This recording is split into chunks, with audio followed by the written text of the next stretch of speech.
ህይወት ምሻው ባርቾ በተሰኘው መጽሐፏ ላይ አሁን ያለንበትን የዓለምን ውጥንቅጥ የገለጸችበት መንገድ በጣም ነው የሚያስገርመኝ። ዛሬ እንደ ጓደኛ እናወራለን።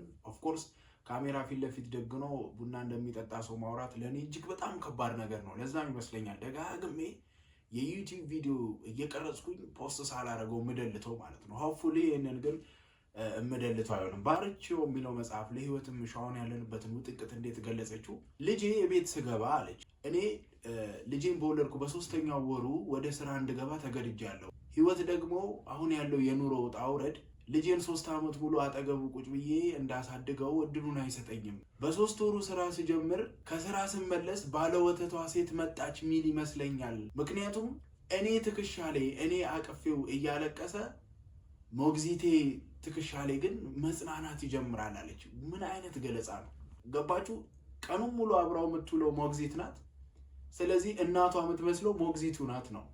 ኦፍ ኮርስ ይሄንን የሚጻረር ለህይወት ምሻውም ሰጀስት ማድረገው ይሄንን የሚጻረር ስቴዲ አለ። አንድ ቺምፓንዚ ላይ የተሰራ ስቴዲ ባዮሎጂካል እናቷን ወደ ጎን አድርገው ሌላ ደግሞ ቺምፓንዚ ሴት አደረጉና ቺምፓንዚዋ ሴት ጋር ሙዝ ምግብ ምናምን አስቀመጡላት። ከዛን አዲስ የተወለደው ቺምፓንዚ ምን ያደርግ ጥሩ ነው እነሱ ያሰቡት እዛ ምግቡ ጋር ምናምን ይሄዳል ብሎ አስበው ነው እናቱ ጋር ነበረ የሄደው ለመታቀፍ ለመጎሸም። ሰው ይሄ ኢሞሽናል አታችመንት ከአቅርቦት በላይ ነው የሚል ጥናት አለ። እጽፍላችኋለሁ ጽፉን የጥናቱን ስም ማለት ነው። ግን እውነቷ ነው አይደለ? ልጃችሁን አስባችሁታል? ትከሻችሁ ላይ አርጎት ልክ ባዕድ ትከሻ ላይ እንደወጣ ነገር ያለቅስና የምታጽናናው ሞግዚቷ ስትሆን አይታችሁታል? ግን የሚሰማውን ስሜት።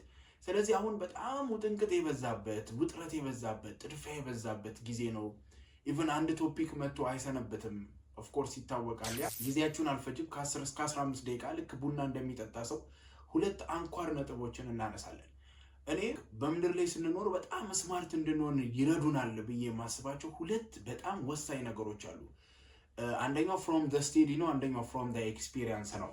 ስለዚህ ከኔ ጋር ልክ ማኪያቶ እየጠጣን እንዳለን እንድታስቡ ነው የምፈልገው። የሆነ ቀን ከስራ ስመጣ አንድ ሞቅ ያለው ሰውዬ ነውና ጋርመንት ከመገናኛ ጋርመንት ነው። ጋርመንት ታክሲ ውስጥ ሊገባ አንድ እግሩን ሰቀል ምናምን ሲያደርግ ሹፌሩ ደግሞ ተራ አስከባሪው መኪናውን አስጠጋው ምናምን ብሎት ሊያስጠጋው አስተካክሎ ሊያስቆም ያስነሳዋል ማለት ነው። በዚህ ሰዓት ያለ ሰውዬ እግሩን ሰቅሎ ነበር። እድሜው 47 48 አካባቢ ይሆናል። ክምብል አለና ዘብ አለ ማለት ነው። ትንሽም ደግሞ ጠጥቶ ነበር መሰለኝ። ከዛ አይዞ ምናምን ብሎ እዛ ጋር ሊስትሮ የሚሰሩ ምናምን ሲያነሳሱት ነው እኔ ስደርስ እኩል የሆነው ማለት ነው። ከዛን ተነሳ። እኔ የት ነው ምናምን ጋርመንት ነው ልገባ ዳርዳር እየሄድኩ እመቤቴ አትለመነኝ ይሄ መኪና በጤና ጋርመንት ከደረሰ እኔ እመቤቴ ጸሎቴን አትሰማም ማለት ነው አለ። እጥፍ ሳትል ትገለበጣታለህ ዋት አልኩኝ። ማለት ምን ሆኖ ነው አንተ እኔ ላይ ነዳ? እግዚአብሔር እንደው አይለመነኝም? ይሄው ቃሌ ከምድር ከሰማይ አልፏል። እጥፍ ሳትል መኪናዋ ክርብት ብላ አለ።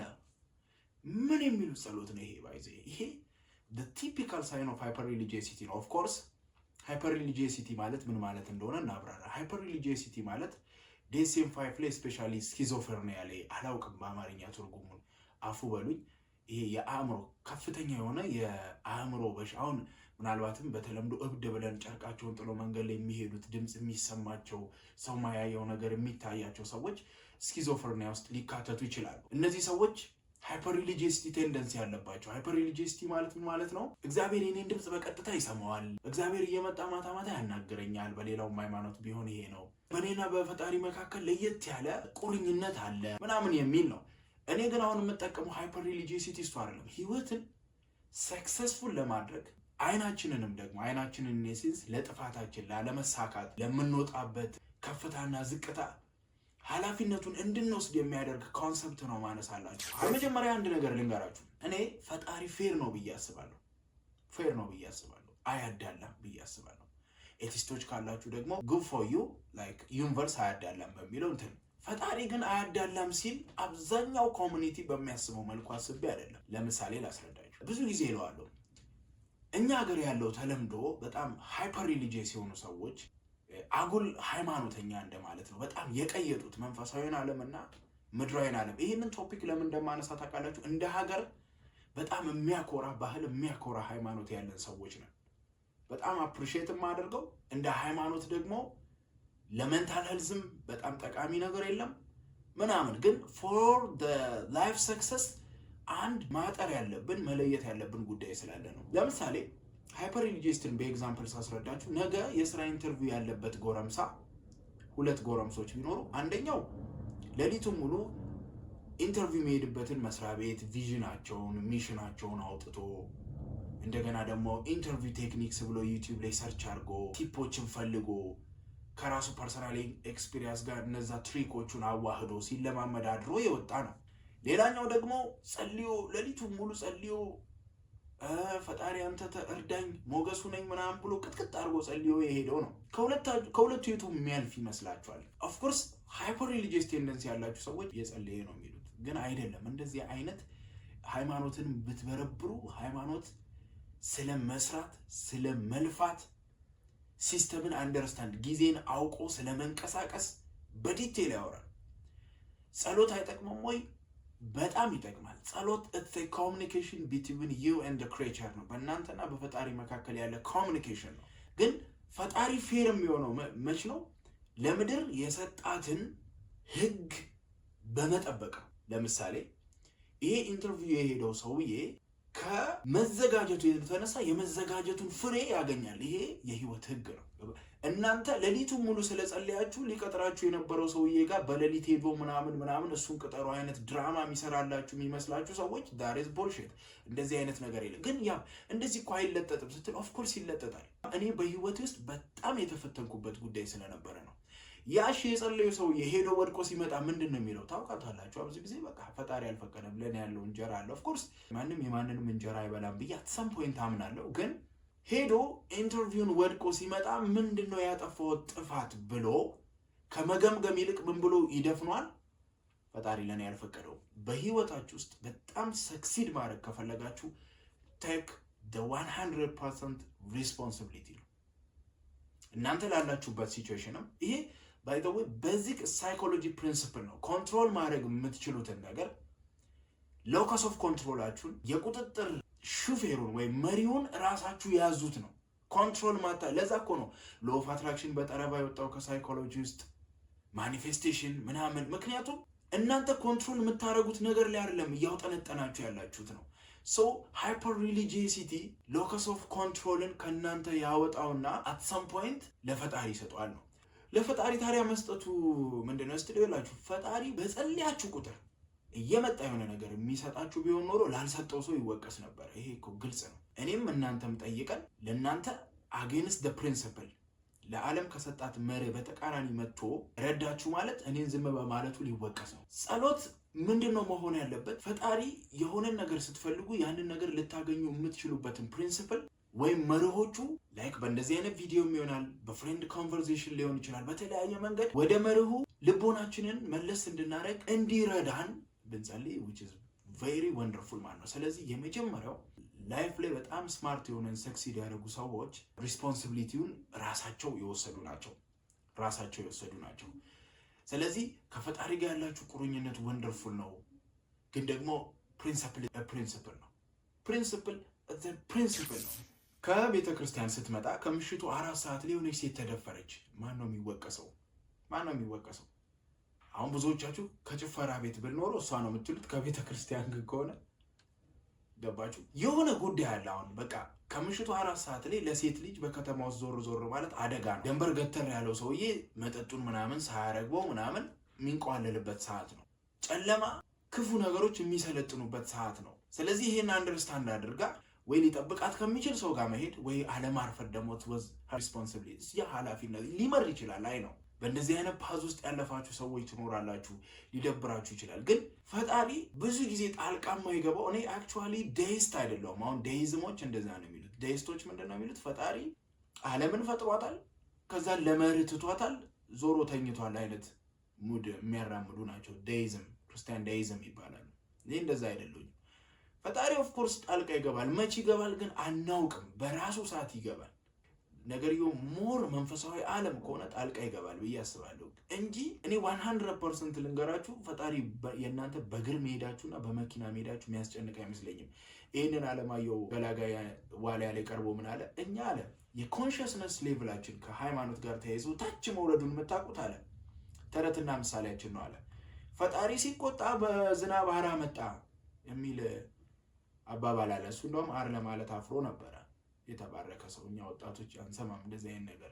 ግን ምንድነው ባላገሩ ሰው በጊዜው ማሳ ነበር ሄዶ የሚጸዳደው። ስለዚህ ዳስ ምናምን የለም። ስለዚህ በዝናብ ሲመጣ መቀመጫ ላይ ዝናብ ይዘንብባል፣ አያስጸዳዳም ነው። ስለዚህ ፈጣሪ ሲቆጣ በዝናብ አመጣ ማለት ምን ማለት ነው?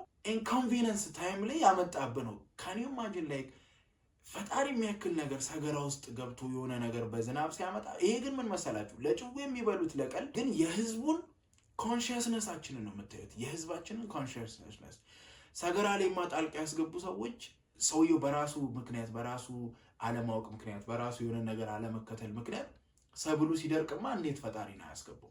ሰብሌ ለመክሰሙ ምንድነው ችግሩ? ምን አጥፍቼ ነው ከማለት ይልቅ አንደኛውን ምን በቃ ፈጣሪ ሊባርከኝ አልገባ ባለፈው የሆነ ነገር ስላላረኩ ነው ብሎ ሎከስ ኦፍ ኮንትሮሉን ወደ ውጭ ያወጣዋል እንጂ ይሄንን ፋውል ስለሰራው ነው እንደዚህ የተፈጠረው አይልም።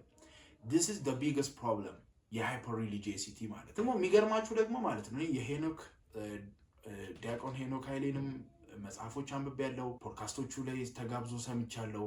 የተለያዩ ነጥሌ የሙስሊሞችንም በጣም ሰማለሁ። ስሰማ እኔ ምላችሁን ነገር ነው አሁን ሞር እነሱ እንደውም አብራርተው በጥቅስ ደግፈው ምናምን እንትን የሚሉን ማለት ለዛ ነው ነብሰ በላውም ማይጸልየው በጣም አረመኔው ገንዘብ ማግኘት ከፈለገ ያገኛል። ፕሪንሲፕሎቹን አንደርስታንድ አድርጎ እነዛን ፕሪንሲፕሎች ስቲክ አረጋ።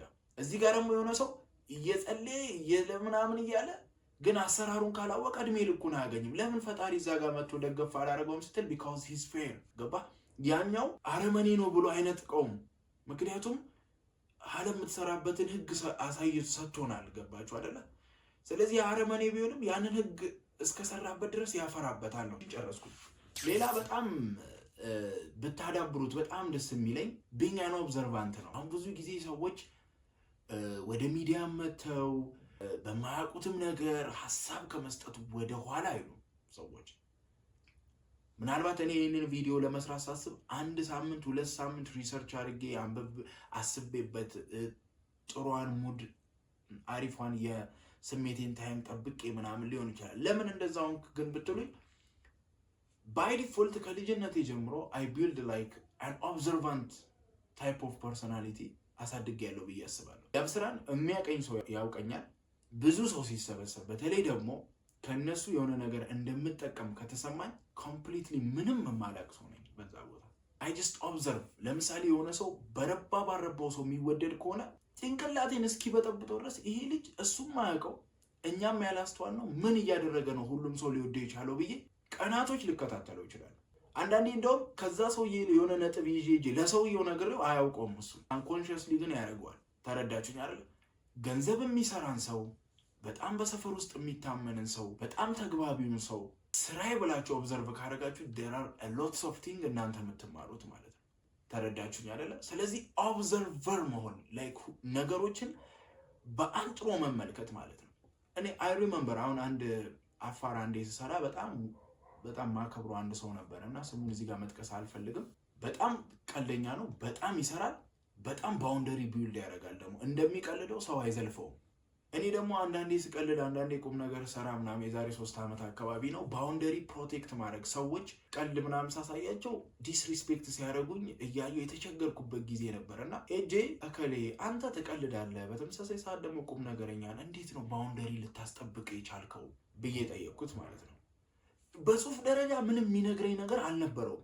እንደዚህ ብታረግ እንዲለኝ ነበር የነገርኩት። ምክንያቱም ታዝቤው ምንም ላገኝ አልቻልኩኝ። ስለዚህ ቀጥታ ሄጄ ጠየቅኩት። ምንም ያለኝ ነገር የለም፣ ግን መከታተሌን አልተወኩም እና the biggest thing እሱ የሚያደርገው ምንድነው ታውቃላችሁ? ይቀልዳል፣ ግን ብዙ ሳይንስ ኦፍ ዲስሪስፔክትን በጣም በእንጭጩ ነበረ ጓ የሚልባቸው። ገባችሁ? ለምሳሌ ነው ቀልድና ቁም ነገርና ከዛ ትንሽዬ ዲስሪስፔክት ስታሳይ አይሄስ የከፋ አይደለም ብዬ ነበረ ቻል አረጋትና ስቲል ጓደኝነት ሳስቀጥል ነገ በከባዱ ዲስሪስፔክት ስታደርገኝ ግንኙነታችን ይረበሻል ማለት ነው። ዲስ ጋይ እሱ ማያውቀውም ግን በጣም ማያስቆጣ ነገር ያስቆጣዋል when it comes to boundary ማለት ነው። ስለዚህ ይሄንን ኦብዘርቭ በማድረጌ ላይክ ተከታትዬ ኦብዘርቭ በማድረጌ አሁን ላይ ባውንደሪዎችን በጣም ማስጠበቅ የምችልበት ሲቹዌሽን ላይ ቁጭ ብያለሁ። ደሰከንድ በጣም ቤስት ነገር ኦብዘርቨር መሆን ነው። ነገሮችን ወደ ይሄ አንድ ሳይኮሎጂስት ነበረ ፕሮብለምን ሶልቭ ሳለማድረግ የጻፈ ስሙን እሱንም አታች አደርግላችኋለሁ። 3 ስቴፖች አሉት አንድ ችግር ለመፍታት ይልና 3ቱም ውስጥ ወደ ተግባር መግባት የሚል የለውም አስታውሳለሁ። የመጀመሪያው ምንድነው? ችግሩ ምን እንደሆነ መጀመሪያ በደንብ በማወቅ ምክንያቱም እኛ ችግሩ የመሰለን ጉዳይ ችግር ላይሆን ይችላል አለ ሄዘ ሳይኮሎጂስት። ሁለተኛ ለችግሮቹ መልስ ሊሆኑ ይችላሉ ብላችሁ የምታስቡትን እንዳለ መዘርዘር ይላል። ሶስተኛ ደግሞ ምን ይላል? ከዘረዘራችኋቸው ነገሮች በጣም ሳውንድ የሚያደርጉ የምንም ሶልቭ ሊያደርጉ የሚችሉ ነገሮችን መለየት ይላል። ጨረሰ። ከዛን ሰውየው ምንም አላለም። እኛ ግን አይታችሁ ከሆነ ብዙ ጊዜ ፎር አክሽን እንዴት ገንዘብ ላምጣ የሚለው ላይ እንደዚህ ብለን ቶሎ ወደ አክሽን መግባት ነው የምንፈልገው። ቆም ብሎ መማር ኦብዘርቨር መሆን ላይ በጣም ብዙ ይቀረናል። the best way to flourish is being an observer ነው። ተመልካች መሆን ነው።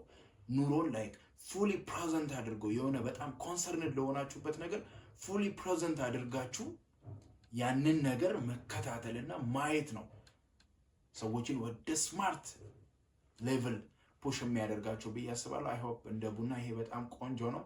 አልጠፋባችሁም። በቻልኩት መጠን የተለያዩ ቶፒኮችን ይዤ እመጣለሁ። በቀጣይ ደግሞ ግሪፍ ስፔሲፊክ ቴራፒ ሲቢቲን ይዤላችሁ እመጣለሁ። ፕሮሚስ እንደገባሁት ኮፒ ምናምን አድርጎ ኤቭሪቲንግ አድርጎ ቴንክ ዩ ቬሪ ማች